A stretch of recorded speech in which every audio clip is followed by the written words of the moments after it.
Hello everyone. तो कैसे हैं आप सब लोग। तो आज मैं आप सबको लिए एक नया चैप्टर लाया हूँ, that is the linear equation in one variable. Okay, basically ये चैप्टर्स क्लास 8 स्टूडेंट के लिए है, क्लास 8 वालों के लिए है जो भी सीबीएसई बोर्ड से हैं, यूपी बोर्ड से हैं एंड आईसीएसई बोर्ड से हैं।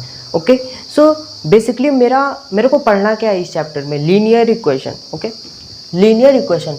तो मैं आपको पहले कुछ चीज़ें बताना चाहूँगा, दैट जैसे कि मेरा एक्सप्रेशन और इक्वेशन। ओके, तो मेरा इक्वेशन और एक्सप्रेशन में क्या अंतर है, तो मैं पहले देखता हूँ एक्सप्रेशन मेरा क्या होता है। एक्सप्रेशन, देखो एक्सप्रेशन और इक्वेशन दो चीज़ें होती हैं। ओके, जो भी मेरे एक्सप्रेशन होते हैं, जैसे उसमें कोई भी चीज़ लिख दी, मैंने कुछ भी लिख दिया, ऐसे ऐसे लिख दिया मैंने 2x + 3, या फिर कुछ भी लिख दिया 3x लिख दिया। ओके, या कुछ भी लिख दिया, तो ये मेरे क्या है, एक्सप्रेशन है। ओके, अब एक्सप्रेशन में ही एक नई category, that is algebraic expression.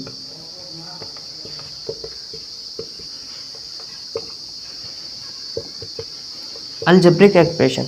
Okay, तो मेरा अलजेब्रिक एक्सप्रेशन बेसिकली क्या होता है, जिसको हम इक्वेशन के नाम से जानते हैं। ठीक है, अलजेब्रिक एक्सप्रेशन को ही हम इक्वेशन कहते हैं। ठीक है, अलजेब्रिक एक्सप्रेशन को ही हम इक्वेशन कहते हैं। अब ये इक्वेशन क्या होता है, कोई भी चीज़, जैसे मैंने एक्सप्रेशन में मेरा ये था, इक्वेशन में मेरा क्या होगा, 2x + 3 = 0, या फिर 3x = 0, या फिर 2x = 1। बेसिकली मेरा दोनों में कुछ डिफरेंस दिख रहा है क्या आपको? मैं बताता हूँ आपको डिफरेंस क्या है। जो भी मेरा एक्सप्रेशन होता है, इसमें सिर्फ एक ही टर्म होता है। ओके, बट जो मेरा अलजेब्रिक एक्सप्रेशन होता है, जिसको हम क्या कहते हैं, इक्वेशन, जो मेरा इक्वेशन होता है उसमें लेफ्ट हैंड साइड पोर्शन भी होगा और एक राइट हैंड साइड में होगा। जैसे यहाँ पे लेफ्ट हैंड साइड में ये वाला टर्म लिख रखा है और राइट हैंड साइड में 0 लिख रखा है, और वैसे ही यहाँ पे भी 3x लिखा है और यहाँ पे 0 लिखा है, और इस वाले केस में क्या है, मेरा सिर्फ एक ही टर्म है, that is 2x + 3। Got it. तो यहाँ पे मेरा एक्सप्रेशन और अलजेब्रिक एक्सप्रेशन में क्या डिफरेंस होता है वो आपने देखा। बेसिकली मेरा अलजेब्रिक एक्सप्रेशन ही इक्वेशन होता है। इक्वेशन क्या होता है, जिसमें लेफ्ट हैंड साइड वाले टर्म्स और राइट हैंड साइड वाले टर्म प्रेजेंट होते हैं, वो होता है मेरा इक्वेशन। बहुत बढ़िया। तो मैंने आप लोगों को एक्सप्रेशन और algebraic expression, that is equation के बारे में आपको बताया। अब कुछ एग्जांपल्स देखते हैं, जैसे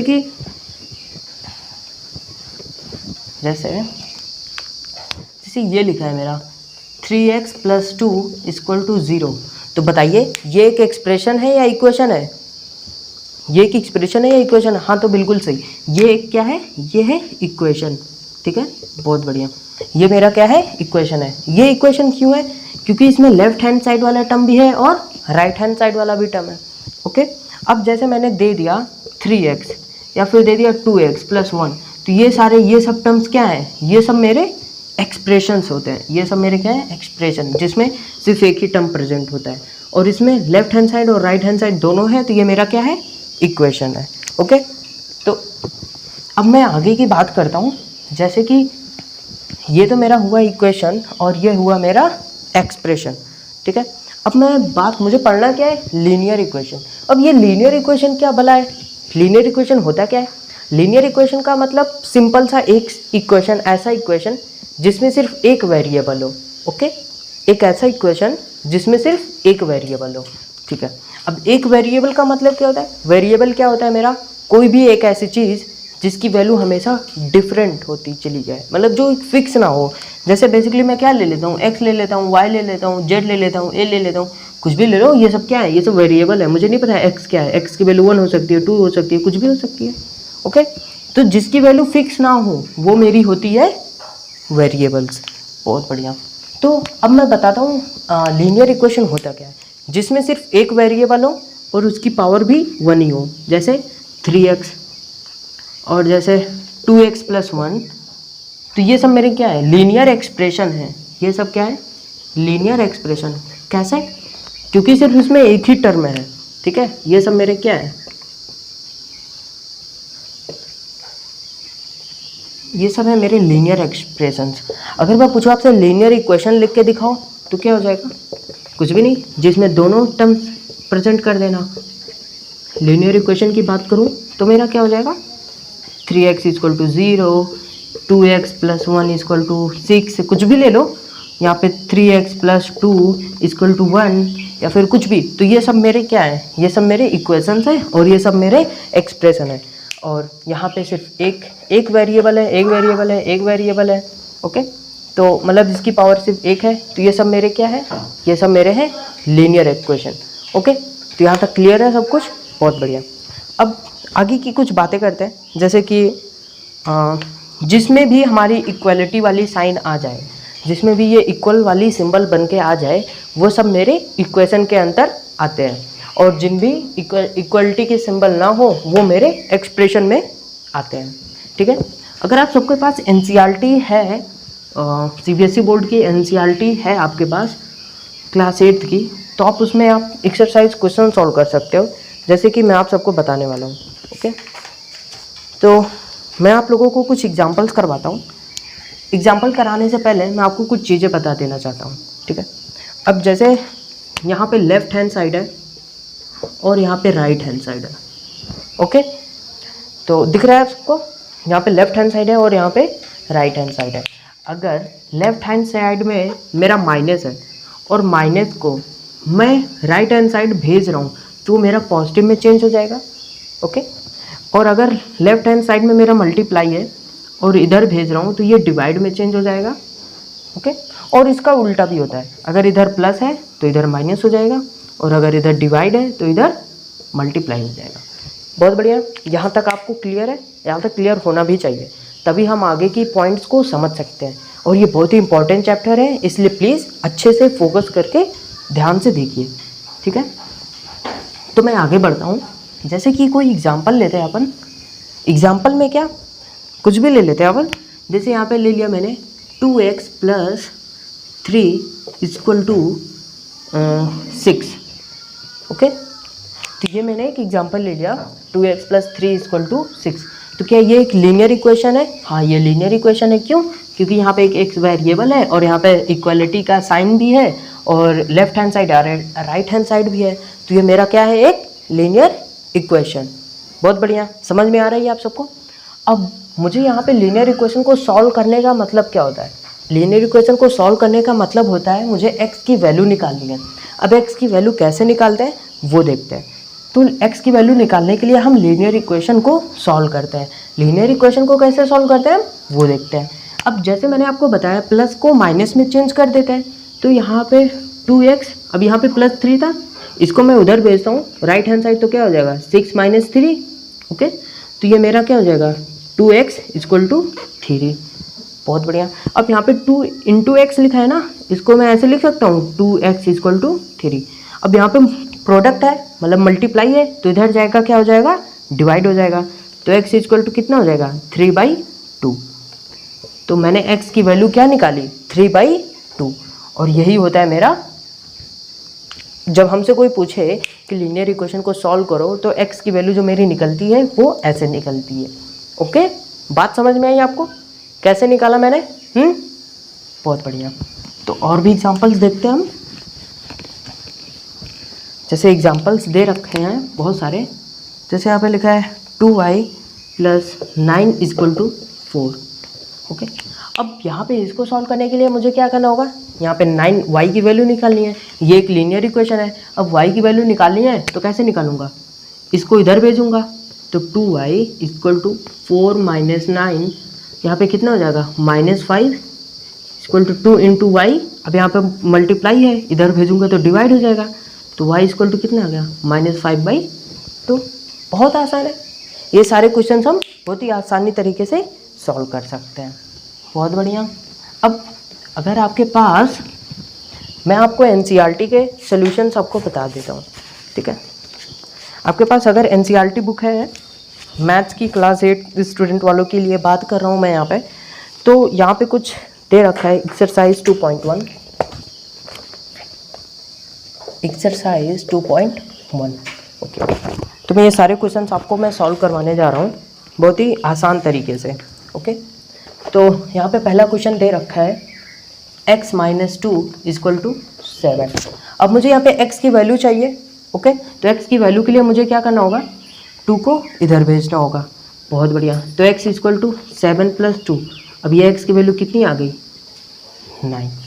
ओके, तो यहाँ पे x की वैल्यू कितनी आ गई, 9।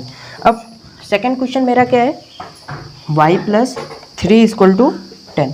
अब यहाँ पे y की वैल्यू निकालनी है, क्या करना है, इधर प्लस है तो इधर जाएगा माइनस हो जाएगा। 10 - 3 = 7। आसान है ना, एकदम आसान है, बहुत बढ़िया। अब और भी सारे, इसमें बहुत सारे क्वेश्चंस हैं, आप सारे क्वेश्चंस को ट्राई करना, अटेम्प्ट करना। जो क्वेश्चन ना लगे आप कमेंट सेक्शन में पूछ सकते हो, और मुझे जो क्वेश्चंस लगता है मैं आपको वो बता ही देता हूँ, ठीक है। अब जैसे यहाँ पे क्वेश्चन नंबर 4 है, वो दे रखा है 3/7 + x = 17/7। अब मुझे यहाँ पे x की वैल्यू निकालनी है, तो हम x की वैल्यू यहाँ पे कैसे निकालेंगे, सोचो कुछ चमका क्या। देखो यहाँ पे ये वाले टर्म को अगर मैं इधर भेज दूँ तो x की वैल्यू निकल जाएगी।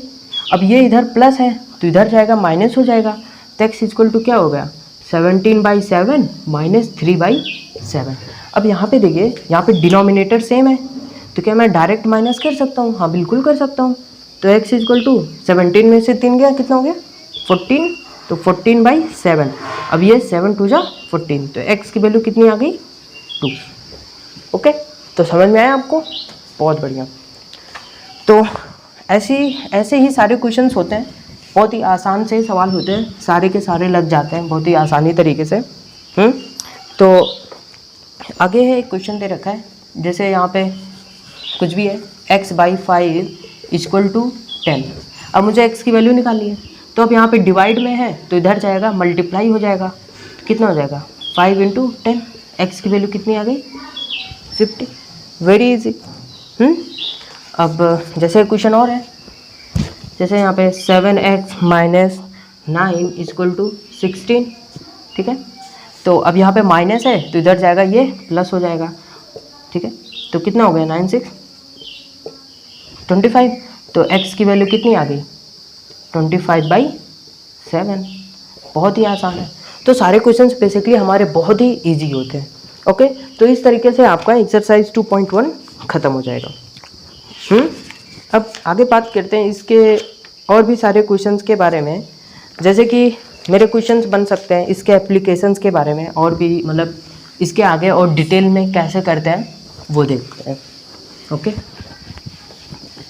तो मैं एक एग्जांपल के साथ बताता हूँ। लिखा है what should be added to twice the rational number -7/3 to get 3/7। अब ये मेरा एक क्वेश्चन है, क्या है, what should be added to the twice the rational number of this to get, क्या गेट करने के लिए, 3/7। बहुत बढ़िया।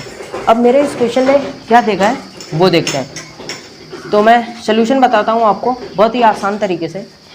मेरा क्वेश्चन क्या है, पहले क्वेश्चन को आप समझे। अगर आप क्वेश्चन को आसानी से समझ सकते हो तो आंसर निकालना कोई बड़ी बात नहीं है, ठीक है। तो मेरा पूछ रहा है what should be added to twice the rational number this to get this. Okay, तो इसमें बोल रहा है कि मैं इसके ट्वाइस में कितना ऐड कर दूं कि ये आ जाए, तो किसके ट्वाइस में कितना ऐड कर दूं कि ये आ जाए। तो यहाँ पे लिखा है -7/3 के ट्वाइस, ट्वाइस का मतलब दुगना, ठीक है। तो इसके दुगने में मैं कितना ऐड कर दूं, ठीक है, कितना ऐड कर दूं, मैंने मान लिया x ऐड किया मैंने, ठीक है। कितना ऐड कर दूं कि मेरा क्या मिल जाए, 3/7। देखो ऐसे सारे क्वेश्चंस में आपको बस इक्वेशन बनानी होती है। इक्वेशन मतलब इस तरीके से जो एक्सप्रेशन बनती है उनको हम इक्वेशन कहते हैं। तो इस तरीके की जो भी मेरी इक्वेशन अगर बन जाती है तो हम x की वैल्यू बड़े ही आसानी से निकाल सकते हैं। ओके, तो यहाँ पे मेरा ये जो एक्सप्रेशन बना है कैसे हुआ, क्वेश्चन में दे रखा था इसके ट्वाइस में कितना ऐड कर दें कि मेरा ये आ जाए। तो जैसे जैसे क्वेश्चन में कहा मैंने वैसे वैसे लिखा। अब मुझे यहाँ से x की वैल्यू चाहिए तो वो कैसे निकालते हैं वो देखते हैं।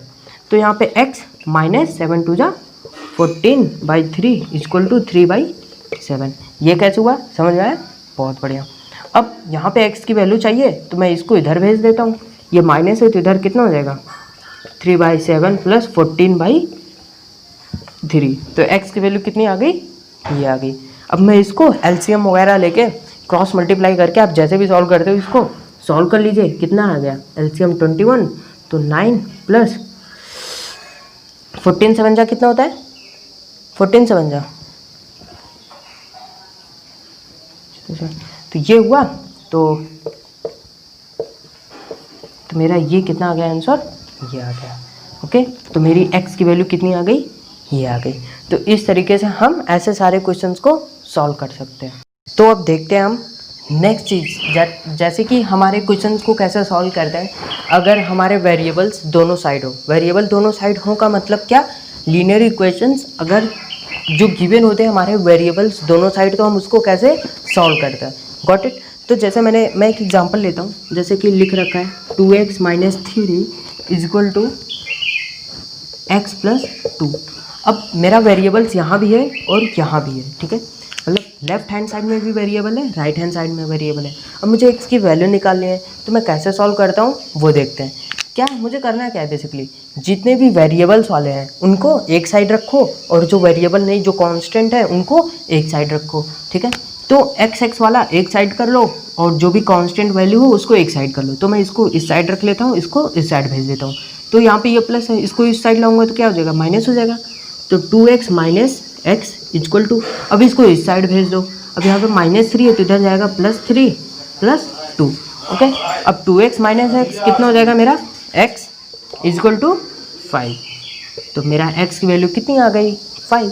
तो ये लो, कितना आसान सा था। ओके, एक एग्जांपल और देखते हैं, फिर से ट्राई करते हैं। अगर आपको समझ में ना आया हो तो एक बार और कोशिश करिए, बिल्कुल समझ में आएगा। ऐसा तो है नहीं कि आपको समझ में ना आए, कोई रॉकेट साइंस नहीं है इसमें, आसान सा है। तो एक अलग सा क्वेश्चन देखते हैं, जिसकी यहाँ पे दे रखा है 5x + 7/2 equal to 3/2x plus -14। Okay, अब ये क्वेश्चन देखने में कितना डरावना सा लग रहा है, कितना गंदा सा लग रहा है ये एक्सप्रेशन, ये इक्वेशन। ओके, लेकिन है क्या, चुटकी में ये क्वेश्चन आप लगा सकते हो, ठीक है। कैसे, चुटकी में ये क्वेश्चन आप लगा सकते हो कैसे, आप ये देखो। मेरे को बात में ध्यान में क्या रखना है, आपको ये बात ध्यान में रखना है कि जो भी हमारे ये वाले टर्म है x वाले हैं उनको एक साइड रखो और जो मेरा कांस्टेंट है उसको एक साइड रखो, ठीक है, और आसानी से क्वेश्चंस को सॉल्व कर लो। बहुत बढ़िया।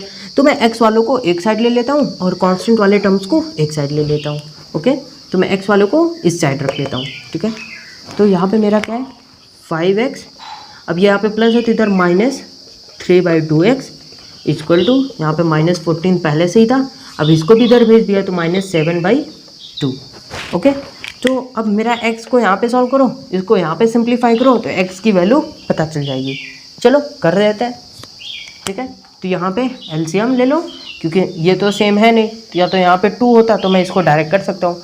तो 2 यहाँ पे लाने के लिए एक मैं ट्रिक बताता हूँ आपको। यहाँ पे 2 लाना है ना, तो ऊपर नीचे 2 से मल्टीप्लाई कर दूँ, कोई फ़र्क पड़ेगा क्या, 2 × 2 कोई फ़र्क पड़ा नहीं पड़ा। तो ये 2 5 जा कितना हो गया, 2 5 जा 10 और यहाँ पे कितना आ गया 2। तो अब तो ये डिनोमिनेटर सेम है, तो क्या मैं डायरेक्ट सब्ट्रैक्ट कर सकता हूँ, बिल्कुल कर सकता हूँ। तो यहाँ पे कितना हो गया 10 - 3 7x/2 इक्वल टू, अब यहाँ पे भी मुझे यहाँ पे 2 लाना है तो अपॉन 2 कर दो, इंटू 2 कर दो, इंटू 2 करोगे तो 14 × 2 = 28 हो जाएगा। ओके, अब यहाँ पे भी आराम से इसको मैं माइनस या ऐड कर सकता हूँ। तो यहाँ पे कितना हो गया, माइनस माइनस प्लस होता है, तो यहाँ पे कितना हो गया -35/2। ओके, तो अब मेरा इक्वेशन एकदम आसानी से दिख रहा है। अब यहाँ पे इक्वल टू लगा है, यहाँ से 2 से 2 मर गए और यहाँ पे x मल्टीप्लाई में तो इधर भेजूंगा कितना हो जाएगा, डिवाइड हो जाएगा। तो x इक्वल टू कितना हो गया -35/7। तो यहाँ से 7 5 जा 35, तो x की वैल्यू कितनी आ गई -5। ओके, तो इस तरीके से आप सारे क्वेश्चंस को सॉल्व कर सकते हैं। देखा कितना आसान था। मुझे क्या करना था, बस वेरिएबल वाले को एक साइड रखना था, कांस्टेंट वालों को एक साइड रखा था और क्वेश्चंस को आसानी से सॉल्व कर लेना था। ओके, बस इसके आगे करना ही क्या था, बस ऐड करो माइनस करो, वही बचपन वाली यादें, वही छोटी छोटी चीज़, ऐड करो माइनस करो, ऐड करो माइनस करो, मल्टीप्लाई करो। तो अब आगे देखते हैं। तो ये तो हो गया मेरा। अब कुछ आगे देखते हैं, जैसे कि reducing equation two the simpler form. ठीक है, एक नई हेडिंग है, क्या है मेरी,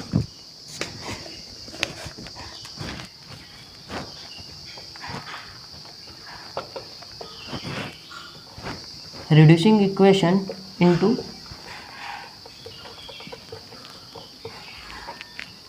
सिंपलर फॉर्म। अब ये क्या है, reducing equation into simpler form? कुछ भी नहीं है। जैसे कि कुछ इक्वेशंस होती हैं जो कि कुछ अजीब तरीके से लिखी होती है, गंदी तरीके से लिखी होती है, उसको हमको एक सिंपल फॉर्म में कन्वर्ट करना है। ठीक है, तो एग्जांपल देखते हैं। जैसे कि यहाँ पे लिख रखा है 6x + 1 / 3 + 1 = x - 3 / 6। ओके, अब ये जो आपको इक्वेशन दिख रहा है एकदम गंदा सा लिख रहा है, बिल्कुल अच्छा नहीं लग रहा है देखने में। अब मेरे को क्या करना है, इसको एक रिड्यूस करना है। रिड्यूस मतलब इसको छोटा करना है। ठीक है, इनटू द सिंपलर फॉर्म, इसको सिंपल फॉर्म में इसको रिड्यूस करना है। ठीक है, अब यहाँ पर मुझे दिख रहा है कि यहाँ पे भी x है, यहाँ पे भी x है, तो मुझे सिर्फ एक ही x रखना है, और चाहे इस साइड रखो चाहे उस साइड रखो। ठीक है, तो इसको मैं रिड्यूस करता हूँ सिंपल फॉर्म में। वो कैसे करते हैं वो देखते हैं। ओके, तो यहाँ पे आप देखिए, अब अगर मेरे को क्या करना है, x वाले टर्म्स को एक साथ लेना है। ओके, तो पहले मैं क्या करता हूँ, इसको थोड़ा सिंप्लीफाई करता हूँ और फिर मल्टीप्लाई करता हूँ। कैसे देखते हैं। अब यहाँ पे +1 है, इसको मैं ऐड करता हूँ। यहाँ पे ऐड कैसे करूँगा, यहाँ पे डिनोमिनेटर में तो 3 है, यहाँ पे तो 1 है, तो क्या मैं 3 से ऊपर नीचे मल्टीप्लाई कर दूँ? कोई दिक्कत है क्या? 3 फिर से 1 हो जाएगा, कोई प्रॉब्लम नहीं है। मैं 3 ऐसे लिख सकता हूँ। तो क्या मैं इसको डायरेक्ट ऐड कर सकता हूँ? हाँ, बिल्कुल ऐड कर सकता हूँ। तो कितना हो जाएगा, 6x + 4 / 3 = x - 3 / 6। यहाँ तक समझ में आपको कोई दिक्कत नहीं होनी चाहिए। ठीक है, अब देखो, अब क्या है, इस तरीके से दिख गया कि हम इसको क्रॉस मल्टीप्लाई कर सकता हूँ। बिल्कुल कर सकता हूँ। यहाँ पे डिवाइड है तो इधर जाएगा मल्टीप्लाई, और ये वाला यहाँ पे डिवाइड है तो इधर आएगा ये भी मल्टीप्लाई। ओके, तो मैं इसको क्रॉस मल्टीप्लाई कर लेता हूँ। वैसे तो ये और आसान से और छोटा बना सकता हूँ मैं यहाँ पे, जैसे यहाँ पे 3 × 1 = 3, 3 × 2 = 6, इसको यहाँ पे और छोटा कर सकता हूँ। चलो छोटा कर लेते हैं। तो यहाँ पे 3 × 1 = 3 और यहाँ पे 3 × 2 = 6। ओके, तो यहाँ से 2 को इसमें मल्टीप्लाई करो, 1 को इसमें मल्टीप्लाई करो, 2 को इसमें मल्टीप्लाई करो, 6 × 2 = 12x + 2 × 4 = 8 = यहाँ पे कितना हो जाएगा, 1 को इससे मल्टीप्लाई करोगे तो वही आएगा, है ना। तो अब यहाँ पे क्या हो गया, अब यहाँ पे 2 वेरिएबल्स हैं अपोजिट डायरेक्शन में, इनको एक साथ लिखना है। तो इस वाले x को पकड़ को चल यहाँ पे ले आ जा, चल आ जाए x यहाँ पे। तो यहाँ पे कितना हो जाएगा, 12 में से एक x चला गया, कितना हो गया 11x, और यहाँ पे -3 था, अब यहाँ पे 8 प्लस का था तो ये भी माइनस में हो जाएगा। ठीक है, तो 11x = -11, 8 9 10 11, है ना। तो x = कितना आ गया, -1। ठीक है, अब इसको मैं कैसे लिख सकता हूँ, x + 1 = 0। तो ये क्या है, ये है मेरा simpler form of this equation. तो मैंने इसी इक्वेशन को सिंपलर फॉर्म में इस तरीके से लिखा है। ओके, अब देखते हैं इसके आगे आपके चैप्टर में क्या है। इसके आगे एक्सरसाइज है 2.5। आप सब लोग इसको ज़रूर सॉल्व करें, और कोई भी प्रॉब्लम हो तो ज़रूर पूछें। ओके, क्योंकि सारे क्वेश्चंस बहुत ही ईजी तरीके से हैं, कुछ भी नया नहीं है, सब कुछ आसान सा है। चलो मैं कुछ क्वेश्चंस इसमें से आपको सॉल्व करवा देता हूँ, जैसे कि ये वाले क्वेश्चंस। कुछ क्वेश्चंस हैं बहुत ही आसान सा है, एकदम आसान सा है।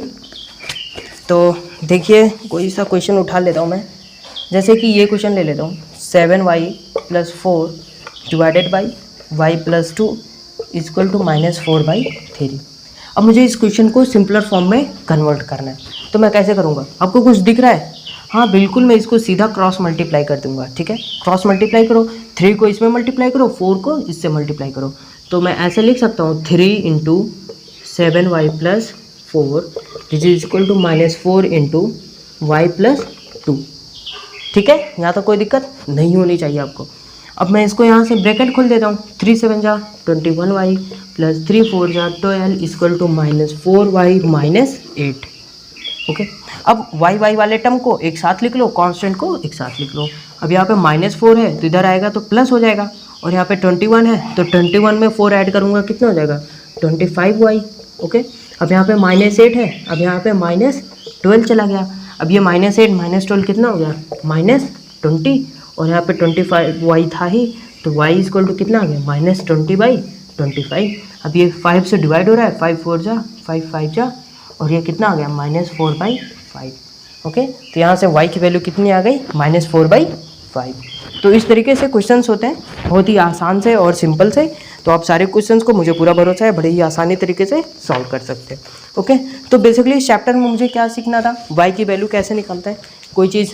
इस चैप्टर में आपको बात ध्यान में क्या रखना है कि अगर इस साइड प्लस है तो राइट हैंड साइड ये माइनस हो जाएगा, और अगर मल्टीप्लाई है तो इधर हो जाएगा तो डिवाइड हो जाएगा, और अगर माइनस है तो इधर हो जाएगा प्लस, और अगर इधर डिवाइड है तो इधर हो जाएगा मल्टीप्लाई। मतलब इसका वाइस वर्सा भी ये ट्रुथ होता है।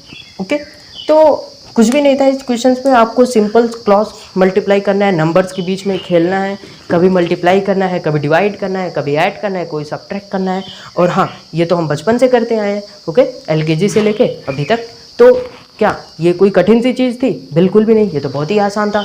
तो आई होप आप लोगों को ये चैप्टर एकदम अच्छे से समझ में आया होगा। और हाँ, अगर नहीं भी आया होगा तो आप कमेंट सेक्शन में एक बार फिर से बोलो कि नहीं समझ आया, या फिर कोई प्रॉब्लम है, किसी क्वेश्चन में दिक्कत है, तो मैं आपको वो हर एक डाउट क्लियर करने की कोशिश करूँगा। Okay, so thank you for watching this video, and हो सके तो आप इस वीडियो को अपने दोस्तों में शेयर करो, अपने फ्रेंड्स में शेयर करो, ताकि वो लोग भी प्रॉफिट पा सके इस वीडियो का। Okay, so thank you for watching the video.